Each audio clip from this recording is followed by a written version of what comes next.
keyakinan kelas itu adalah apa itu?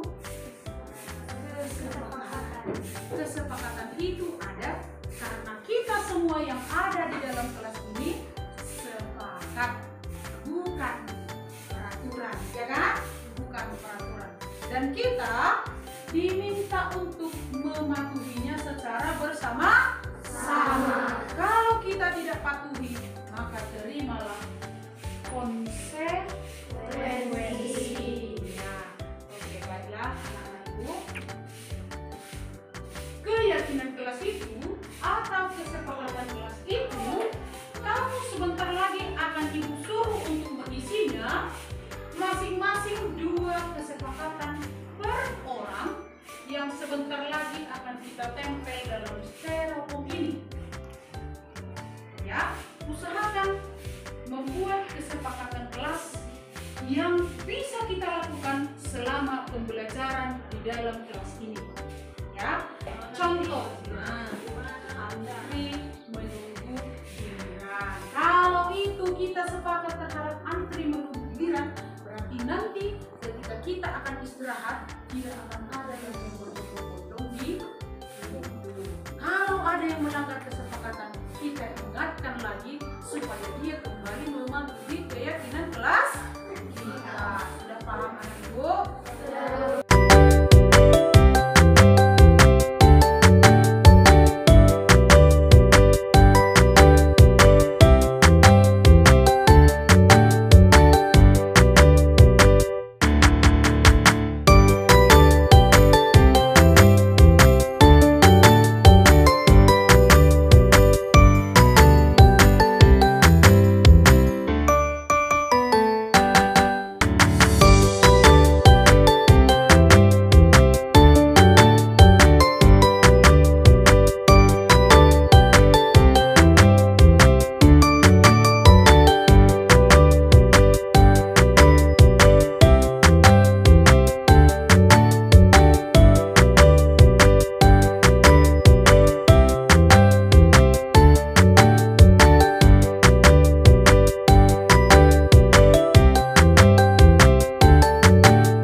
dia memberontak.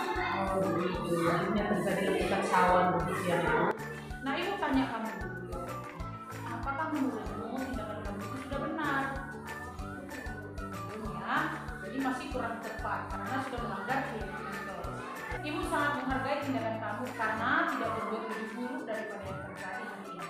Namun apakah sikap kamu itu sudah sesuai dengan keyakinan kelas kita? Jadi keyakinan kelas yang mana yang kamu langgar? Tidak memberontak. Dari tindakan ini terlihat bahwa tidak menghargai teman. Seharusnya bagaimana anak Ibu?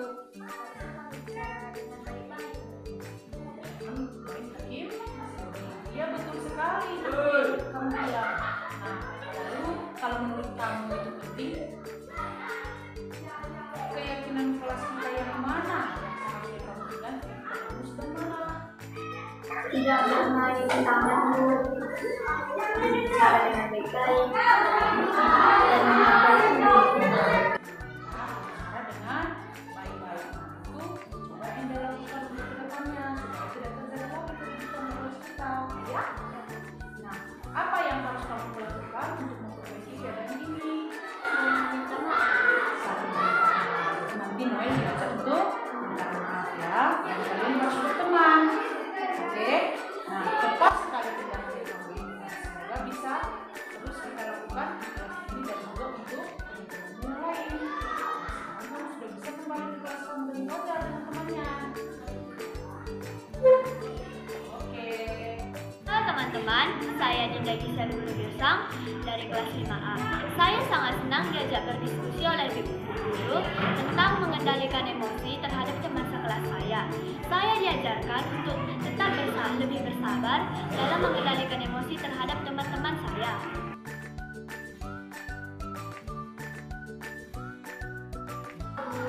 Ibu lihat akhir-akhir ini kamu sering begadang dalam kelas. Nah, kira-kira apa yang membuat seperti itu anak Ibu? Oh, sering begadang lama-lama tidur. Nah, ngapain kira-kira anak Ibu? Ngapain harus begadang? Oh, gitu. Baik. Menurutmu mengantuk dalam kelas itu satu tindakan yang baik atau tidak? Apakah itu melanggar keyakinan kelas kita? Keyakinan kelas yang mana yang kamu langgar? Jadi anak yang mengantuk dalam kelas itu tidak disiplin, termasuk juga ibu. Karena dalam minggu terakhir ini ada 4 kali menemukan ibunda ngantuk dalam kelas, otomatis belajarnya juga tidak konsentrasi. Baik, kira-kira ibunda mau nggak kalau kita cari solusinya? Ibu mau bertanya, ya udah begadang itu tuh lama-lama ikut tidur karena apa? Main HP. Oh, jadi kasihkan main HP lupa tidur cepat gitu ya. Nah, akhirnya HP di sekolah menjadi. Nah, kalau menurut kamu ngantuk dan begadang itu tidak bagus, maka ketika kamu akan lakukan hal itu, apa yang seharusnya kamu ingat? Mengingat waktu ya, waktu tidur dan waktu untuk bermain HP, ya kan? Nah, baik. Apa yang seharusnya kamu lakukan untuk memperbaiki masalah ini?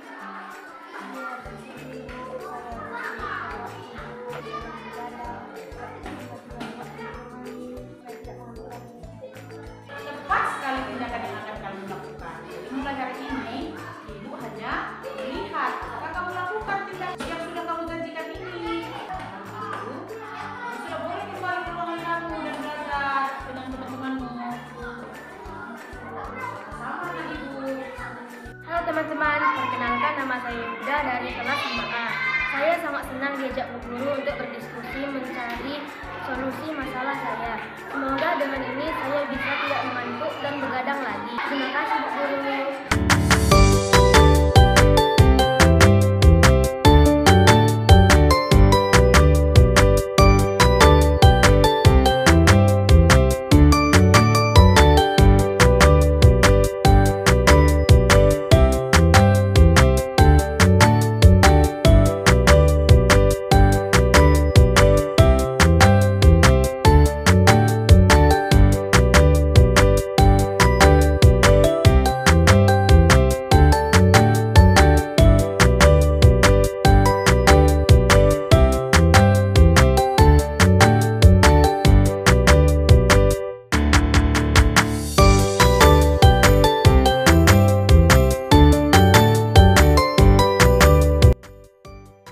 selamat sore ibu-ibu yang baik hati. Bagaimana kabarnya sore hari ini? Saya berharap kita semua sehat-sehat dan masih semangat untuk berjuang generasi muda berubah, begitu ya ibu-ibu. Nah, hari ini kita akan bertatap mata daring karena saya akan memaparkan materi modul 1.4 pada Diklat Guru Penggerak Angkatan 10 Kabupaten Karo.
Izinkan saya untuk meminta kesediaan salah seorang di antara kita untuk memimpin doa terlebih dahulu ya ibu-ibu.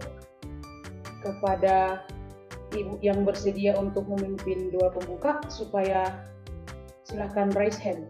Ibu Dulastri silakan untuk memimpin doa pembuka kita. Oke, mari kita bersatu di dalam doa. Dalam nama Bapa, Putra, dan Roh Kudus. Amin.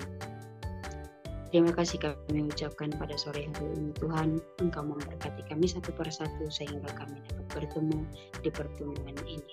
Bapa yang Maha Baik, sebentar lagi acara kami akan berlangsung. Kiranya Engkau memberkati narasumber agar menjadi semua materi yang dipaparkan dapat kami serap. Inilah doa kami melalui perantaraan anak Yesus Kristus kami berdoa. Amin. Dalam nama Bapa, Putra, dan Roh Kudus. Amin. Amin. Oke, terima kasih Ibu Dulastri yang telah bersedia untuk memimpin doa pembuka kita. Nah, baik ibu-ibu guru yang hebat, saya akan memaparkan sedikit tentang apa kerangka materi yang akan saya sampaikan pada sore hari ini, yaitu tentang mensosialisasikan ataupun berbagi praktik baik tentang disiplin positif di sekolah.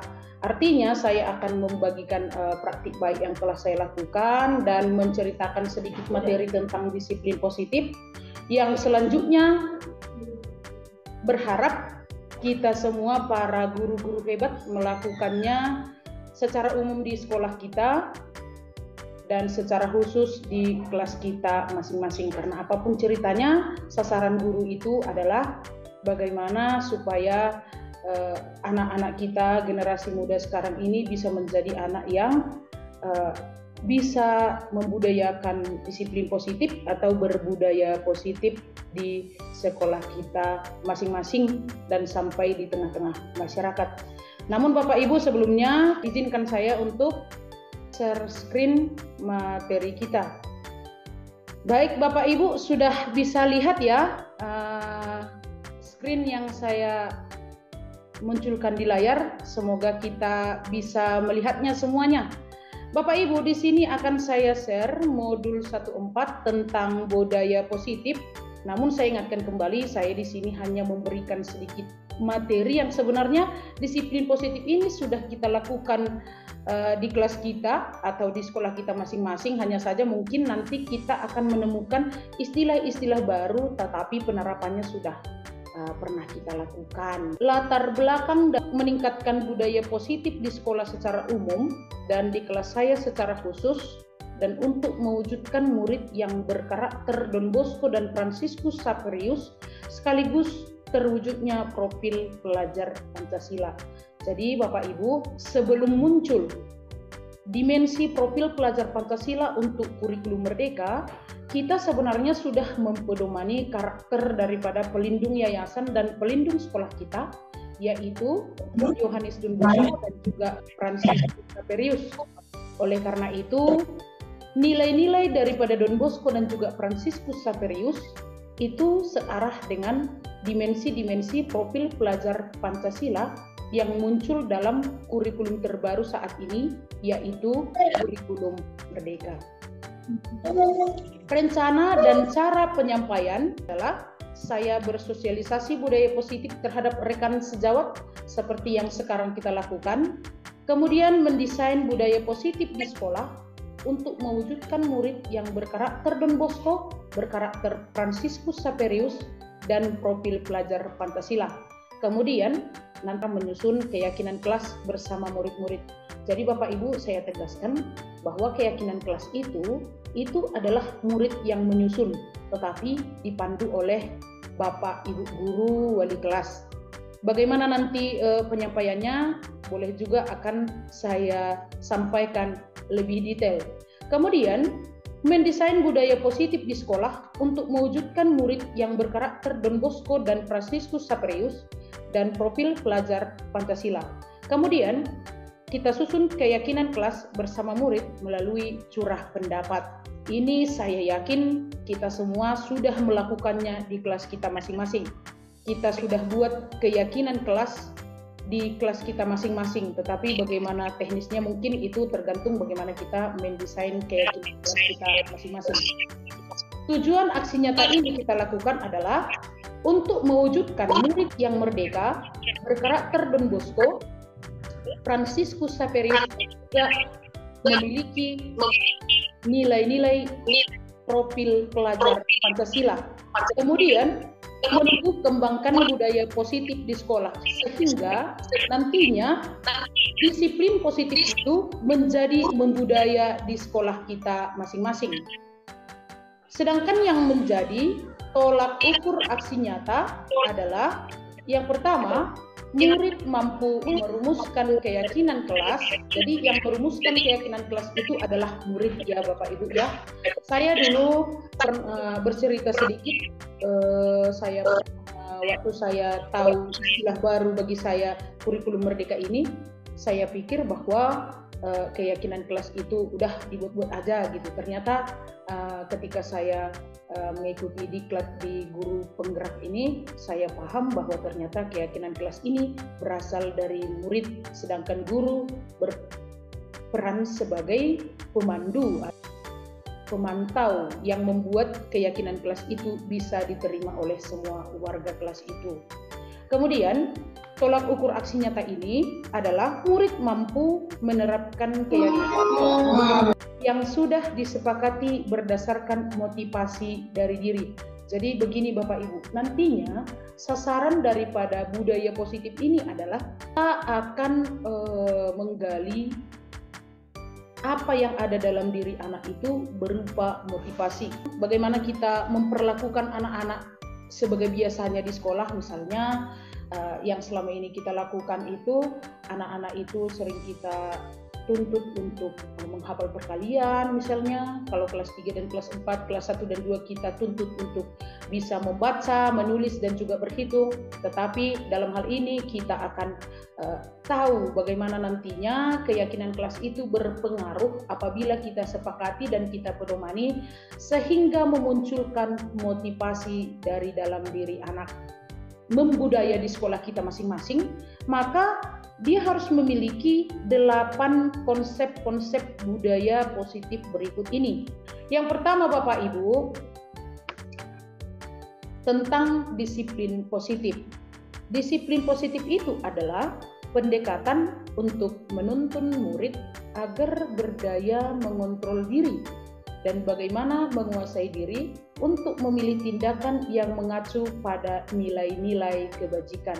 Nah, apa itu nilai-nilai kebajikan? Nilai-nilai kebajikan itu adalah nilai-nilai yang positif yang sebenarnya kita canangkan di sekolah, tetapi banyak sekali yang belum terwujud, begitu kira-kira ya Bapak Ibu ya. Kemudian disiplin positif itu adalah komponen utama dalam mewujudkan budaya positif. Kedua adalah teori kontrol. Pada dasarnya yang bisa mengontrol seseorang adalah seseorang itu sendiri. Jadi bukan orang lain ya Bapak Ibu. Ini perlu kita garis bawahi bahwa yang bisa mengontrol seseorang adalah seseorang itu sendiri. Misalnya seorang anak itu atau seorang murid yang setiap harinya kita hadapi, bahwa yang bisa mengontrol dirinya itu bahkan bukan kita sebagai gurunya. Di rumah pun dia yang mengontrol dirinya itu tidak serta-merta hanya orang tuanya, tetapi anak itu sendiri. Seseorang bisa melakukan sesuatu atau tidak bergantung pada diri seseorang sesuai dengan motivasi pemenuhan kebutuhan dasar, dan setiap kebutuhan dasar seseorang itu berbeda-beda. Nah, dari sini kita pahami bahwa memang jelas setiap anak itu memiliki perbedaan yang cukup banyak begitu ya. Walaupun ada kesamaan, tetapi biasanya setiap anak itu punya lebih banyak perbedaan karena memang manusia tercipta sudah memang berbeda. Kemudian yang berikut Bapak Ibu, teori motivasi. Setiap perilaku manusia memiliki tujuan dan motivasi. Motivasi yang berasal dari eksternal bertujuan untuk menghindari ketidaknyamanan atau hukuman dan untuk mendapatkan imbalan atau penghargaan. Sedangkan untuk motivasi yang berasal dari internal bertujuan untuk menjadi orang yang mereka inginkan dan menghargai diri sendiri dengan nilai-nilai yang mereka percaya. Saya rasakan itu seorang anak murid di kelas saya ya. Murid di kelas saya itu pernah mengerjakan tugas bahwa mengerjakan soal matematika ini dengan rumus yang saya berikan. Setelah saya berikan PR kepadanya, lalu anak ini mengerjakan PR itu, tetapi tidak dengan seperti penyelesaian soal yang saya ajarkan, tetapi jawabannya sama. Mungkin Bapak Ibu di antara kita juga pernah menyalahkan jalan cerita daripada seorang anak yang mengerjakan soal, jawabannya benar, penyelesaiannya berbeda, itu sering kita menyalahkan anak. Padahal sebenarnya itu sebenarnya tidak menyalahi ya Bapak Ibu ya. Karena apa? Motivasi daripada anak itu untuk menyelesaikan PR itu bermacam-macam. Selanjutnya Bapak Ibu, hukuman dan penghargaan. Hukuman ini kita berikan kepada anak yang melakukan kesalahan, sedangkan penghargaan ini adalah kita berikan kepada anak yang tidak memiliki kesalahan. Bapak Ibu, dalam kenyataannya kita sering melakukan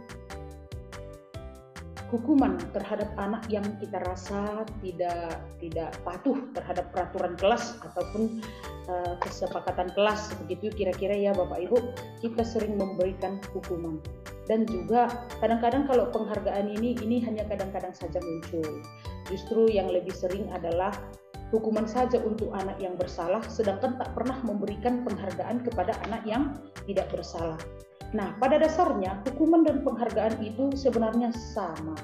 Hanya saja hukuman lebih ke arah mengontrol perilaku murid pada hal negatif, sedangkan penghargaan adalah cara mengontrol perilaku murid pada hal positif. Hukuman mengontrol perilaku seseorang dengan sifat memaksa. menyakitkan dan menciptakan identitas gagal. Sedangkan penghargaan adalah bentuk pengendalian perilaku seseorang dengan suatu benda atau peristiwa yang diinginkan. Nah, Bapak Ibu, di sini kebetulan audiens saya ini ada guru dari calon guru penggerak yang seangkatan dengan saya, dan juga Bapak Ibu guru dari unit sekolah saya. Saya sedikit berbagi tentang hukuman dan penghargaan ini, bahwa menurut ilmu yang saya dapat ini dari Diklat Guru Penggerak ini adalah kita kaitkan dengan filosofi Ki Hajar Dewantara, bahwa anak itu harus kita lebih menuntun, bukan menuntut ya Bapak Ibu. Kalau selama ini kita sering menuntut tanpa menuntun, itu yang membuat anak merasa terpaksa gitu.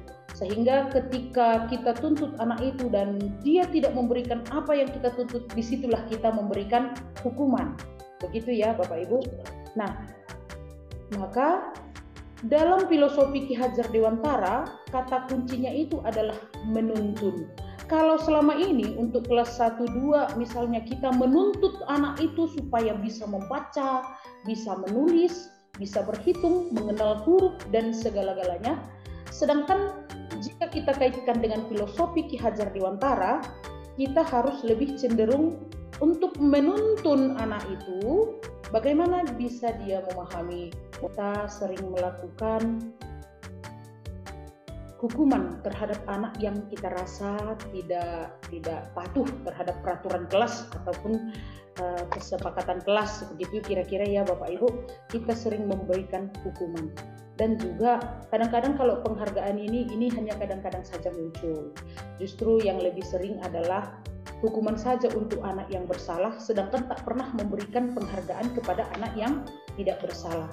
Nah, pada dasarnya hukuman dan penghargaan itu sebenarnya sama. Hanya saja hukuman lebih ke arah mengontrol perilaku murid pada hal negatif, sedangkan penghargaan adalah cara mengontrol perilaku murid pada hal positif. Audiens saya ini ada guru dari calon guru penggerak yang seangkatan dengan saya, dan juga Bapak Ibu guru dari unit sekolah saya. Saya sedikit berbagi tentang hukuman dan penghargaan ini, bahwa menurut ilmu yang saya dapat ini dari Diklat Guru Penggerak ini adalah kita kaitkan dengan filosofi Ki Hajar Dewantara, bahwa anak itu harus kita lebih menuntun, bukan menuntut ya Bapak Ibu. Kalau selama ini kita sering menuntut tanpa menuntun, itu yang membuat anak merasa terpaksa gitu. Sehingga ketika kita tuntut anak itu dan dia tidak memberikan apa yang kita tuntut, disitulah kita memberikan hukuman. Begitu ya Bapak Ibu. Nah, maka dalam filosofi Ki Hajar Dewantara, kata kuncinya itu adalah menuntun. Kalau selama ini untuk kelas 1-2 misalnya kita menuntut anak itu supaya bisa membaca, bisa menulis, jika kita kaitkan dengan filosofi Ki Hajar Dewantara, kita harus lebih cenderung untuk menuntun anak itu bagaimana bisa dia memahami, membaca tentang perkalian, misalnya perkalian 1 sampai perkalian 10 gitu ya Bapak Ibu ya. Kita tuntut, hafalkan di rumah, ayo hafalkan. Saya juga pernah melakukan hal seperti itu Bapak Ibu. Dulu baru-baru saya mengajar juga metode yang saya gunakan itu adalah metode menuntut ya, menuntut, selalu menuntut. Tetapi ketika saya sudah mengikuti mempelajari yang namanya filosofi Ki Hajar Dewantara, ternyata peran guru itu adalah sebagai penuntun, bukan penuntut. Kalau selama ini saya itu menuntut anak itu supaya menghafal perkalian, maka kali ini saya akan mencoba menemukan atau membantu kesulitan anak itu. Kenapa ya? Kenapa kira-kira anak-anak ini sulit untuk menghafal perkalian 7 begitu kira-kira. Nah, jadi saya akan mencari solusi bisa cepat menghafal perkalian 7.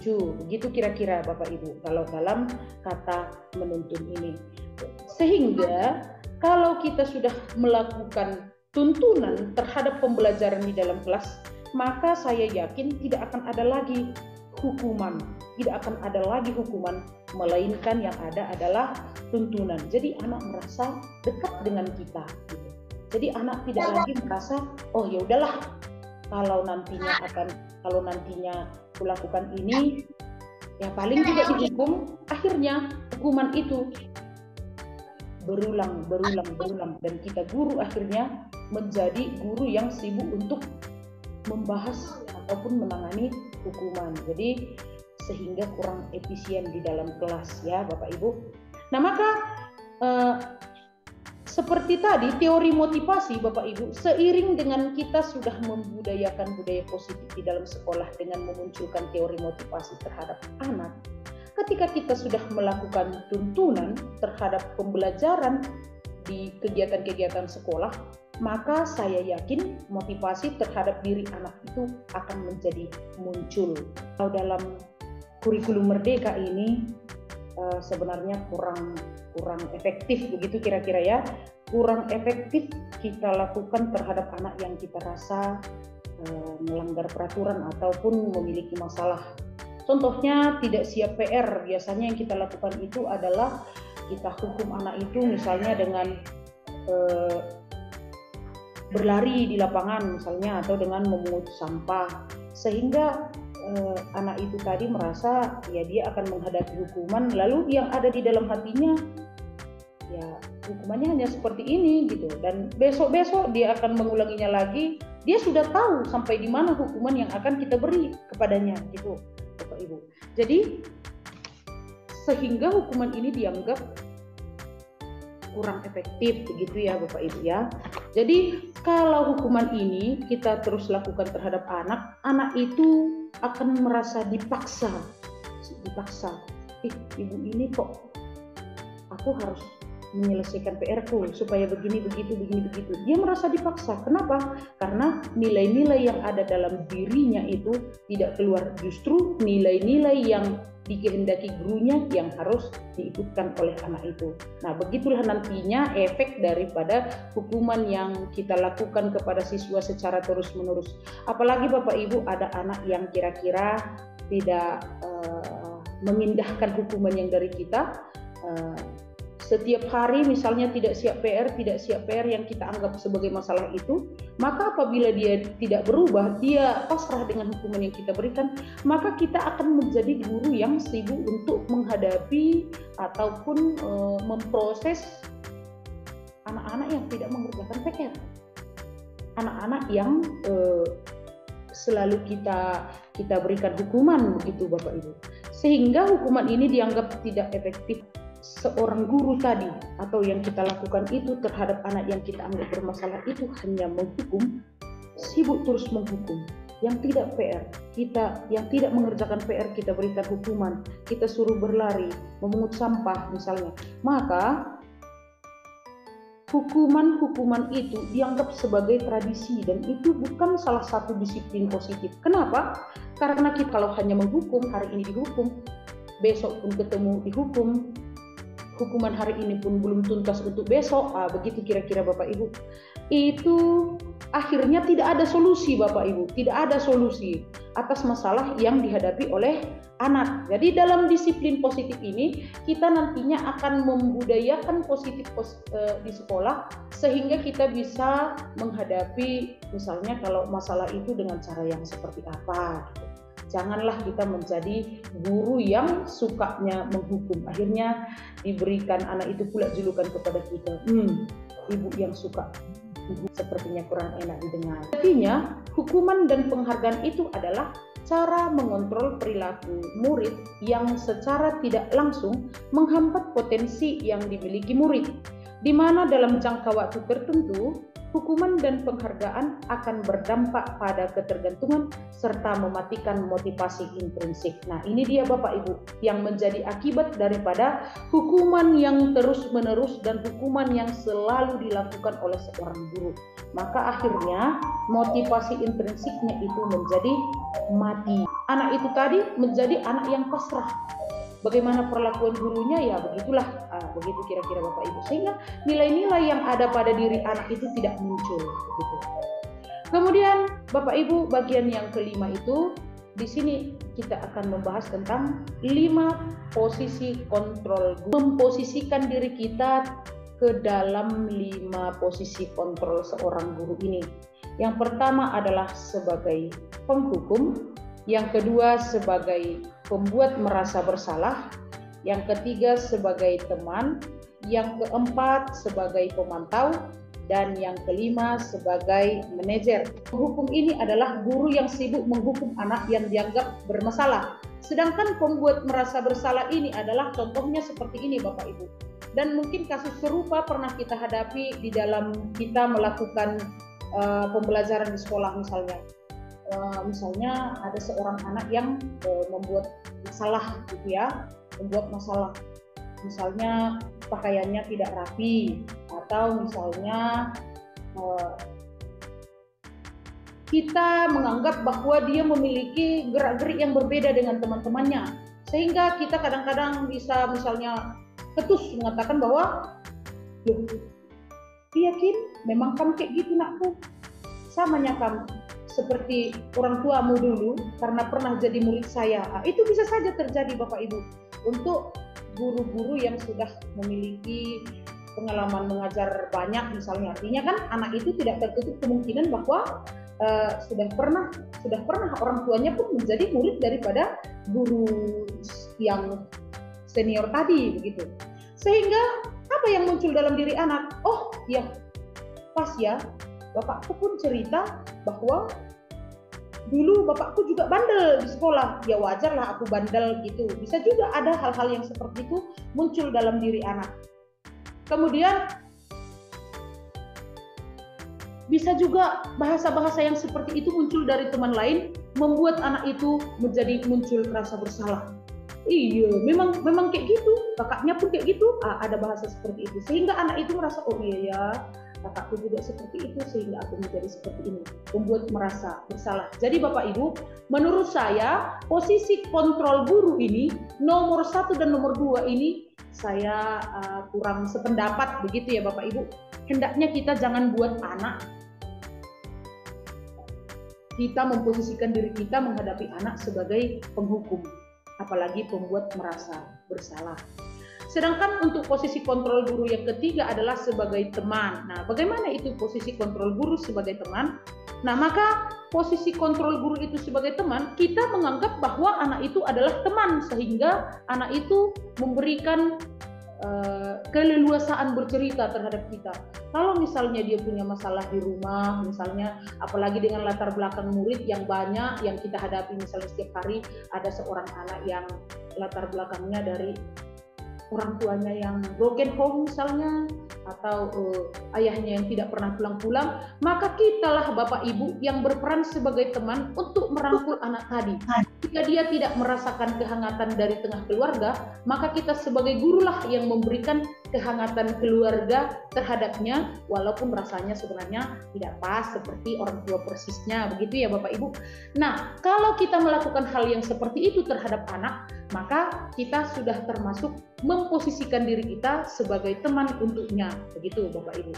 Kemudian yang berikut sebagai pemantau. Pemantau ini kita sudah jelas tahu. Memantau apakah kira-kira anak itu tadi masih melakukan kesalahan yang berulang, atau apakah anak itu tadi sudah ada perubahan. Nah, ini saya pikir sudah sering kita lakukan, tetapi istilah-istilah seperti ini yang oh iya ya, mungkin itu yang muncul dalam pikiran kita, karena saya pun Bapak Ibu menelaah materi ini begitu juga, oh iya ya sudah berlalu, begitu kira-kira Bapak Ibu. Nah, jadi memantau apakah masalah itu berulang. Nah, apa yang akan kita lakukan ketika masalah itu berulang Bapak Ibu? Nah, hendaknya kita berikanlah rangkulan terhadap anak tadi. Kita berikan rangkulan. Bagaimana supaya dia merasa nyaman lagi? Jadi menurut saya, posisi kontrol guru kita posisikan diri kita sebagai pemantau itu juga sangat bagus ya Bapak Ibu ya. Guru berperan sebagai pemantau, apakah masih berulang kesalahan yang dilakukan oleh anak itu atau bahkan sudah ada perubahan. Kalau misalnya kesalahan daripada anak itu sudah berubah, maka syukur kepada Tuhan, kan begitu Bapak Ibu. Tetapi apabila masih berulang, maka hendaknya apa yang kita lakukan terhadap anak yang melakukan kesalahan yang berulang? Maka hendaknya kita berikan rangkulan supaya anak itu tadi merasa dekat dan nyaman terhadap kita. Dan yang terakhir adalah sebagai manajer. Manajer itu adalah kita tadi membuat bersama dengan murid, membuat kesepakatan kelas, bertanya apakah sesuatu masalah ataupun sesuatu hal yang dilakukan anak itu benar atau salah, sudah sesuai dengan keyakinan kelas atau tidak, sehingga ketika kita sudah menuntun mereka untuk meyakini sebuah kesepakatan kelas, maka itu nantinya akan menjadi sebuah pedoman di dalam kelas untuk mengatasi masalah-masalah yang muncul di dalam kelas itu sendiri. Kemudian Bapak Ibu, kebutuhan dasar manusia, bahwa kebutuhan dasar manusia itu merupakan kebutuhan yang sangat primer pada diri manusia. Ada 5 ya Bapak Ibu. Kebutuhan dasar manusia ada 5, yaitu misalnya SD Saperis itu wajib bontot ya Bapak Ibu, supaya apa? Anak-anak itu tidak kelaparan ketika belajar, maka perlu memenuhi kebutuhan, salah satu kebutuhan dasar manusia, yaitu kebutuhan bertahan hidup. Kemudian yang berikut Bapak Ibu, kebutuhan kasih sayang dan rasa diterima. Kita jadikan anak itu merasa disayangi dan merasa diterima, karena itu adalah salah satu kebutuhan dasar manusia, dan kita juga pasti berada pada kebutuhan ini, begitu kira-kira Bapak Ibu. Jadi ketika belajar, anak itu perlu kita berikan sesuatu rasa di mana dia merasa merasa kita anggap, merasa kita terima, dan merasa disayang. Kemudian kebutuhan kebebasan, bahwa pembelajaran itu hendaknya ada kebebasan, bukan tekanan, bukan penekanan ataupun pemaksaan, seperti yang tadi kita katakan, kita jabarkan dalam kesepakatan dalam hukuman dan penghargaan. Kemudian senang, hendaknya pembelajaran itu menyenangkan bagi anak-anak ya, menyenangkan bagi anak-anak, bukan tertekan atau keterpaksaan, begitu kira-kira Bapak Ibu, dan penguasaan. Kemudian Bapak Ibu, ini sedikit lagi, keyakinan kelas. Keyakinan kelas itu adalah nilai-nilai kebajikan yang diyakini oleh kelas untuk menumbuhkan motivasi intrinsik dan budaya positif di kelas. Keyakinan kelas dibuat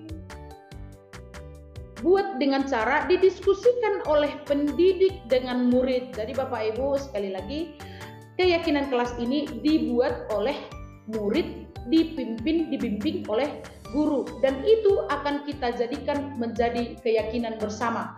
Ini saya yakin kita semua sudah melakukannya di kelas kita masing-masing.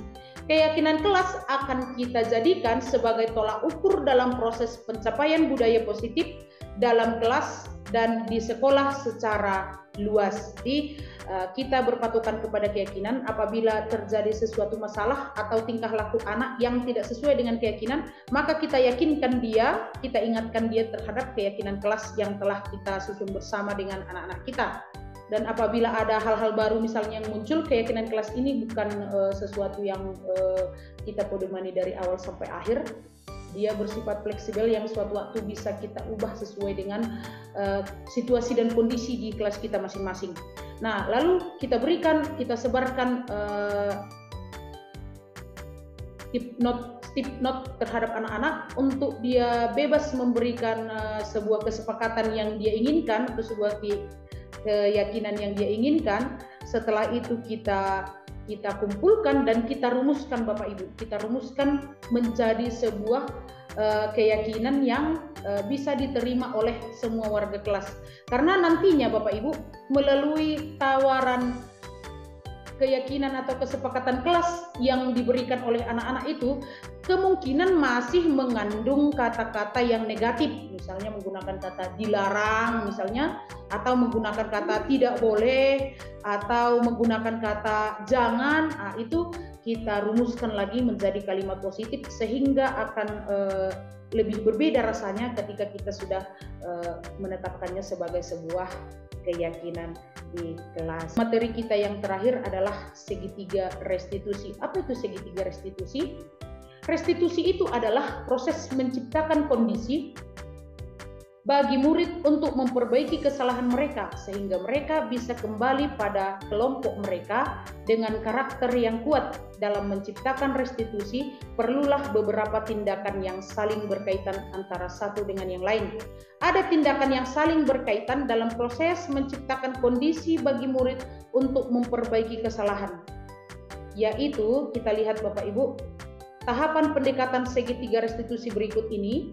Kita lihat dalam slide adalah yang pertama, menstabilkan identitas. Nah, jadi Bapak Ibu, yang kita lakukan di sini adalah kita cari tahu dulu, kita cari tahu apa akar permasalahannya. Misalnya seorang anak yang melakukan segala hal untuk mendapatkan nilai yang bagus, misalnya kita tanya, loh, apa masalahnya gitu kira-kira. Nah, lalu dia akan memberikan jawaban yang sebenarnya. Kemudian kita tanyakan lagi Bapak Ibu, validasi tindakan yang salah. Apakah kalau misalnya dia mengatakan bahwa dia akan menghalalkan segala cara supaya nilainya bagus, misalnya Bapak Ibu, kita berikan validasi tindakan yang salah. Apakah tindakan itu sudah benar atau salah? Begitu kira-kira Bapak Ibu. Sehingga anak itu akan memberikan jawaban lagi. Dia akan mengatakan salah ketika apa yang dia katakan itu dia sadari sudah salah. Jadi ini lebih ke bagaimana cara anak itu menyadari apakah yang dia lakukan itu sudah benar atau salah. Kemudian yang terakhir, menanyakan keyakinan. Kita ingatkan lagi terhadap keyakinan kelas yang telah kita tetapkan bersama dengan anak-anak kita. Kita tanya keyakinan kelas yang mana yang kira-kira yang telah dilanggar oleh anak itu tadi. Lalu kemudian kita tuntun anak itu bagaimana sebenarnya dia akan menyelesaikan masalah itu, gitu Bapak Ibu. Apa yang akan dia lakukan untuk menyelesaikan masalah itu? Misalnya seperti tadi, menghalalkan segala cara untuk mendapatkan nilai yang bagus, misalnya dia dengan melakukan contek misalnya, atau dengan mencuri buku temannya ketika dia tidak punya buku, lalu temannya merasa dirugikan, begitu ya Bapak Ibu ya. Maka validasi tindakan yang salah, dia akan mengatakan, oh iya Pak, oh iya Bu, ini memang yang saya lakukan ini masih salah. Loh, kalau seperti itu bagaimana? Apa yang seharusnya kamu lakukan ketika kamu lihat bahwa yang kamu lakukan ini salah? Itu dia akan menceritakan bagaimana